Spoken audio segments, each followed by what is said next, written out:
এক নম্বরের ভুল হলো রমজানের চাঁদ না দেখা, শাবানের 29 তারিখে রমজানের চাঁদ তালাশ না করা পশ্চিম আকাশে, এটা আমাদের একটা ভুল। 2 নম্বর হলো আমাদের রমজানের প্রস্তুতির অংশ হিসেবে শুধু খাবার টাবার কিনে ভরায় ফেলা, ইবাদতের রুটিন নাই, খাবার নিয়ন্ত্রণ করার ব্যবস্থা নাই, এবং অতিরিক্ত খাবারের ব্যবস্থা করা, এটা আমাদের একটা ভুল। 3 নম্বর হলো আমাদের ছোট ছেলে মেয়েরা যদি রোজা রাখতে চায় তাদেরকে রাখতে না দেওয়া, মায়া করে তাদেরকে রোজা থেকে বিরত রাখা, এটা আমাদের একটা ভুল।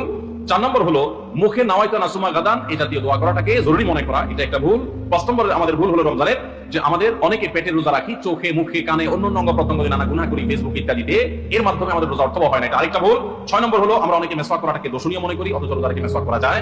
7 নম্বরে ভুল হলো আমরা অনেকে সারি খেতে খেতে একেবারে আজান পর্যন্ত ঠেকাই দেই, অথচ এটা ভুল, আজান পর্যন্ত ঠেকাইতে হয় না, একটু আগে শেষ করতে হয়, এবং আজান দিচ্ছে তখন আপনি খাবেন, এটা তো রোজাই হবে না আপনার যদি ওয়াক্ত হয়ে যায়।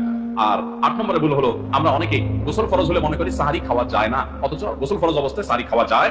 আর 9 নম্বরে ভুল হলো আমরা অনেকে সাহারি খেতে না পারলে ওই দিন রোজা রাখি না, অথচ সাহারি না খেতে পারলেও রোজা রাখা যায়। 10 নম্বরে ভুল হলো সাহারিতে খেজুর খাওয়া, এটা আমরা অনেকে জানি না যে খেজুর খাওয়া সুন্নাত, খাই না খেজুর আমরা, এটা একটা ভুল। 11 নম্বর ভুল হলো সাহারির সময় দোয়া কবুল হয় ভোর রাতে, এটা আমরা বেশিরভাগ মানুষ মিস করে ফেলি। 12 নম্বর ভুল হলো আমরা অনেকে মনে করি মুখের থুতু এটা গিলা যায় না রোজা অবস্থায়, আমরা ঘন ঘন থুতু ফেলি, এটা আরেকটা ভুল।